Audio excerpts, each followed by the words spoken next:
کل حویلی بہادر شاہ میں قائم پلانٹ ہے 1263 میگا واٹ RLNG پر قائم، تو لہذا یہ 5063 میگا واٹ کی بجلی جو ہے یہ ڈالی گئی ہے، اور یہی وجہ ہے الحمدللہ کہ سوائے چند عید الاضحیٰ سے پہلے جو دن تھے ہیٹ ویو کے، اس کے علاوہ اس سال لوڈ شیڈنگ کی صورتحال پورے ملک میں پچھلی گرمیوں کے مقابلے میں بہت بہتر رہی ہے۔ دوسرا جو اس وسیع البنیاد حکومت نے اہم کام کیا ہے وہ یہ ہے کہ ہم نے اس سال میں ہی ایران کے شہر پولان سے جیونی تک گوادر کو 100 میگا واٹ بجلی فراہم کرنے کا ایگریمنٹ بھی دستخط کیا، جس کے لیے وزیر اعظم نے میری ذمہ داری لگائی تھی تہران جانے کی، اور ہم نے نہ صرف اس پہ دستخط کیے بلکہ اسے تعمیر کر کے مکمل کر کے الحمدللہ اس سال کے آغاز میں چلا بھی دیا۔ اور اسی طرح جو تھر سے، جس طرح میں نے کہا کہ ہم نے 2000 میگا واٹ نئی بجلی وہاں سے سسٹم میں ڈالی ہے، اس کو ملک کی ترسیل کے لیے ایک نئی لائن تھر مٹیاری جو ہے اسے بھی بنا کر مکمل کر کے اس سال مئی کے آغاز میں اس کو چلا دیا ہے، اور اب وہ الحمدللہ پوری طرح سسٹم کا حصہ ہے۔ 2-3 اور بڑی اہم ٹرانسمیشن لائنز تھیں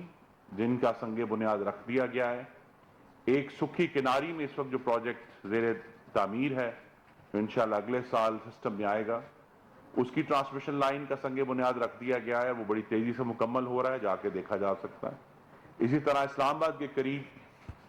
روات میں مائرہ جو اسٹیشن ہے جہاں سے وہ ساری بجلی آنی ہے، پن بجلی ہمارے شمال سے، اس کا سنگ بنیاد رکھ دیا گیا ہے۔ لاہور نارتھ کا سنگ بنیاد رکھ دیا گیا ہے۔ تو بڑے اہم یہ منصوبے جو مستقبل کے لیے ضروری تھے، 2 تو مکمل ہوئے، پولان جیونی اور تھر مٹیاری، اور یہ 3 جو ہیں مانسیرا، مائرہ اور لاہور نارتھ، ان کا بھی الحمدللہ جو سنگ بنیاد رکھ دیا گیا ہے، اور ٹرانسمیشن کے حوالے سے پاکستان میں سسٹم میں نہ صرف جدیدیت آ رہی ہے بلکہ جہاں کمی تھی وہ دور کر دی۔ تیسرا جو اہم کام ہے وہ یہ ہے کہ جو گردشی قرضہ ہے، شہباز شریف کی حکومت نے اس کے بڑھنے کو روک دیا ہے، اور آپ کی انفارمیشن کے لیے کہ 31 مارچ 2022 کو جب وہ ترقی دشمن اور غریب دشمن حکومت موجود تھی، پاکستان کی تاریخ کا سب سے بڑا گردشی قرضہ 2467 ارب روپے کا وہ رپورٹ کیا گیا تھا۔ الحمدللہ 15 مہینے بعد 30 جون 2023 کو یہ گردشی قرضہ 157 ارب روپے کم تھا، اور 2310 ارب روپے پہ ہم نے جو مالی سال ہے اس کا اختتام کیا ہے۔ یہ جو گردشی قرضہ بڑھنے کی ہم خبر سنتے تھے، الحمدللہ شہباز شریف کی گورنمنٹ میں ہم نے گردشی قرضے کو کنٹرول کر لیا ہے، اور نہ صرف بڑھا نہیں بلکہ 157 ارب روپے کم ہوا ہے، جو کہ پاور سیکٹر کے لیے، پاور سیکٹر کے جو مالی معاملات ہیں ان کے لیے اچھی خبر ہے۔ اور اس کے بعد آپ کو یہ بھی معلوم ہے کہ چند ہفتے پہلے ایک اور سنگ میل عبور کیا گیا جب C5 جو نیوکلیئر پلانٹ ہے انشاءاللہ 1200 میگا واٹ کا، پاکستان کا سب سے بڑا ہوگا جوہری بجلی گھر، اس کے میمورینڈم آف انڈرسٹینڈنگ پر دستخط ہوئے وزیر اعظم شہباز شریف کی موجودگی میں چائنا نیوکلیئر سے۔ تو الحمدللہ جو جوہری بجلی ہے اس کے اوپر بھی پیش رفت کی جا رہی ہے۔ اب آنے والے دنوں میں جو چیلنج ہے جو ہمیں رہا، اور وہ یہ تھا کہ 2019 کی جو ایک غیر حقیقی پالیسی تھی رینیویبل انرجی کے لیے، اس کی وجہ سے ہمیں نئے شمسی توانائی کے پلانٹ لگانے میں رکاوٹ آئی. ہم یہ امید کر رہے ہیں کہ انشاءاللہ جو بھی حکومت پاکستان کے عوام منتخب کریں گے چند ماہ بعد, ان کے لیے تمام جو بنیادی کام ہے وہ ہم کر کے جا رہے ہیں تاکہ فوری طور پر جو شمسی توانائی ہے اس کو پوری طرح اس کا فائدہ اٹھایا جائے. یہ شمسی توانائی کے جو پروجیکٹس ہیں انشاءاللہ اسی ہفتے ہم اپنے جو عریبین گلف میں ہمارے دوست ممالک ہیں ان کو بھی انویسٹمنٹ کے لیے آفر کر رہے ہیں. یہ اس کا حصہ ہے جو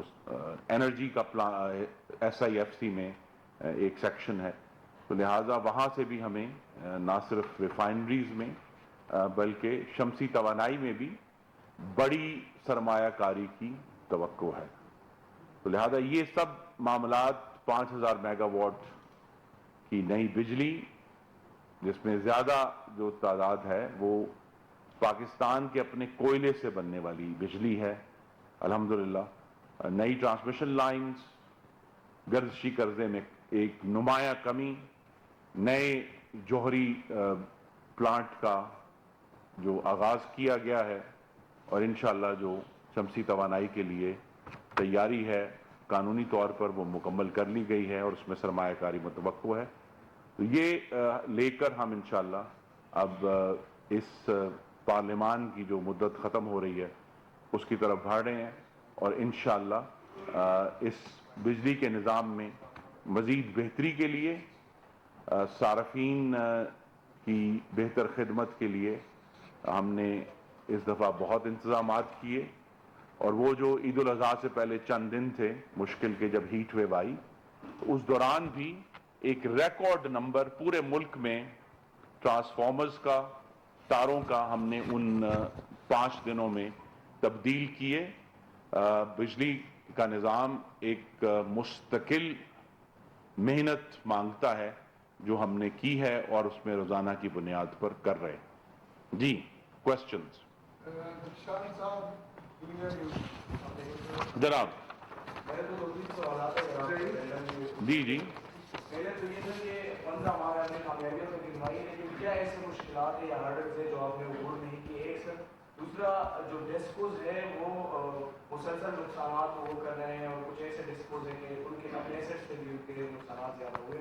تو اگر آپ وہ صوبوں کو دیں گے تو دوبارہ حکومت کے پاس جائیں گے, تو انفیشنسیز بڑھ نہیں جائے گی, اس کے لیے حکومت کیا کرے گی؟ اور لاسٹ میں سر, کیپیسٹی پیمنٹ جو ہے ایک عام صارف اتنا بجلی کی قیمت پہ اتنی کیپیسٹی پیمنٹ ادا کر رہا ہے جتنی بجلی کی قیمت نہیں, تو اس کے لیے حکومت کیا کرے گی؟ Thank you. جی بہت شکریہ جی. دیکھیے, ایک مخلوط حکومت کی موجودگی میں جس قسم کے سخت انتظامی معاملات کی ضرورت ہے اس میں مشکل تھی. اب یہ توقع ہے کہ جو نئی حکومت انشاءاللہ پاکستان کے عوام منتخب کریں گے اس میں وہ انتظامی عزم ہوگا, ول ہوگی کہ وہ یہ سخت اقدامات لے سکیں. یہاں بہت بڑے ایشوز ہیں,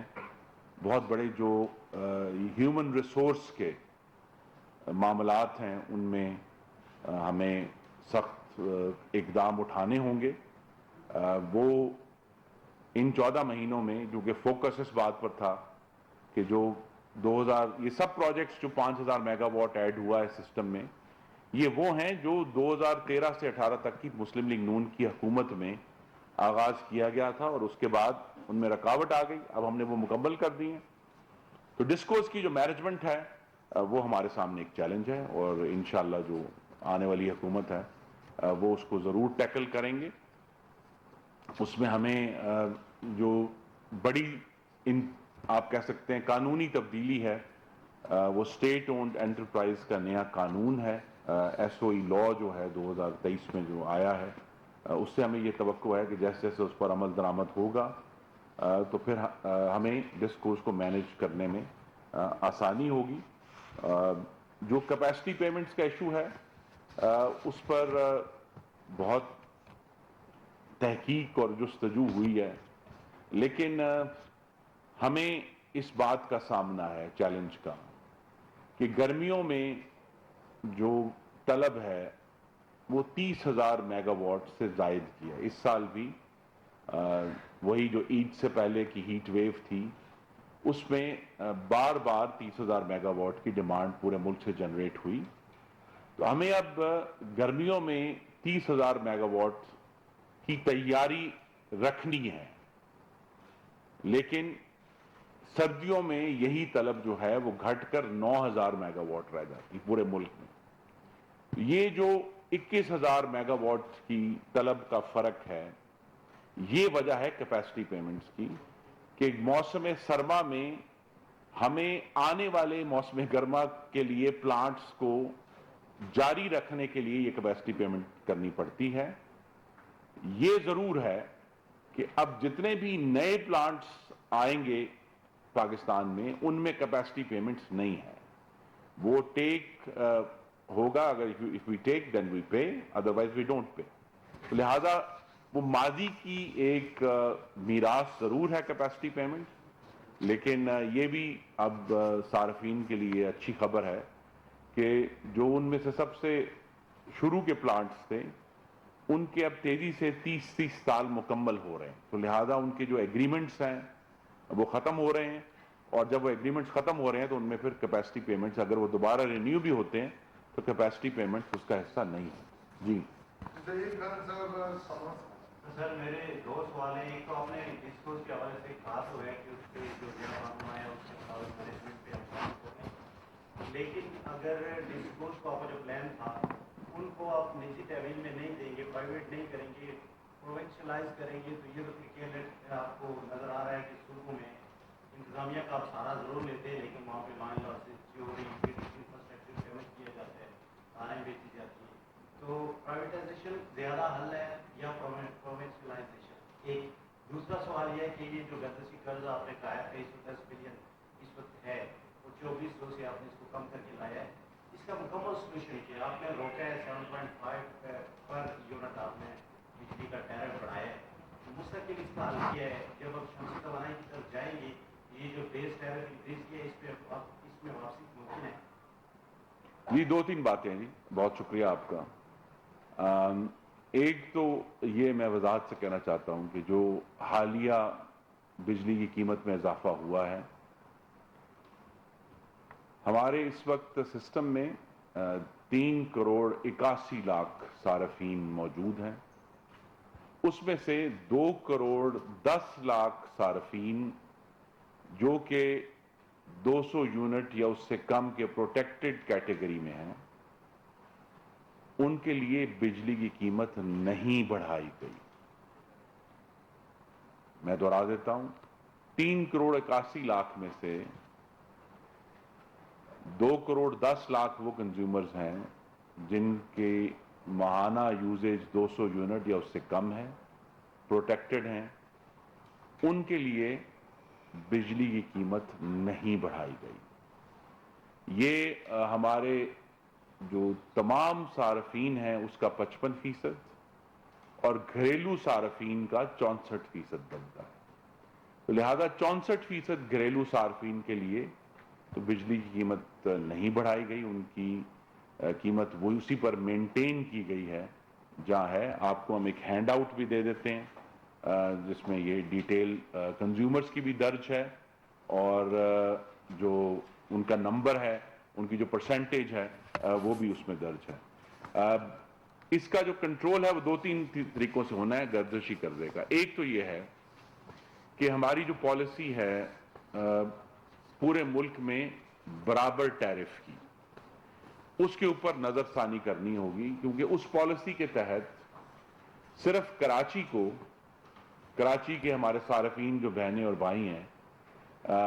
ان کو اپنے بل میں تو احساس نہیں ہوتا، لیکن وفاقی حکومت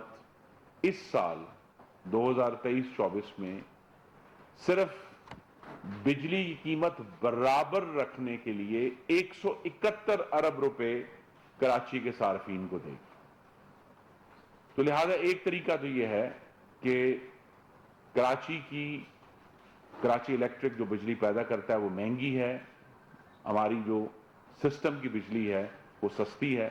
اس کے فرق کے لیے 171 ارب روپیہ دیا جاتا ہے. تو لہذا ایک طریقہ تو یہ ہے کہ وہ ان کی مہنگی بجلی ختم کر کے ساری بجلی ہم دیں ان کو، تاکہ یہ ٹیرف ڈفرینشل سبسڈی 171 ارب روپے کی وہ ختم ہو جائے. اسی طرح یہی ٹیرف ڈفرینشل سبسڈی جو ہے اس میں تقریباً کچھ 70 ارب روپیہ جو ہے وہ مزید باقی ملک کی ڈسکوز کا ہے، اور 88 ارب روپیہ جو بھی ایک حکومتی فیصلہ ہوتا ہے بڑے عرصے سے کہ بلوچستان کے جو کاشتکار ہیں ان کے لیے 88 ارب روپیہ رکھا گیا ہے. آزاد جموں کشمیر کے لیے سبسڈی رکھی گئی ہے، جو سابق فاٹا کے ضلع ہیں ان کے لیے سبسڈی رکھی گئی ہے. تو میجر سبسڈیز بھی جو ہیں وہ حصہ ہیں اس گردشی قرضے کا جو پوری اوور آل سسٹم کے اندر آتی ہیں. لیکن یہ تو ایک پالیسی ڈیسیژنز ہیں، زیادہ کام یہی ہے کہ جس حد تک ہو سکے جو پاکستان کی 5 ڈسکوز ہیں شمال میں، مغرب میں اور جنوب میں، ان کے لاسز کم کیے جائیں. پروونشلائزیشن تو وہیں ہوگی جہاں صوبے ان کو لینے کے لیے تیار ہیں. ابھی تک صرف صوبہ سندھ کی طرف سے ہمیں یہ اندیا ہے کہ وہ جو سکھر اور حیدرآباد کی الیکٹرک کمپنیز ہیں ان کو وہ لینا چاہتے ہیں. اس پر بھی ہم نے بہت کام کیا ہے ان 14 ماہ میں.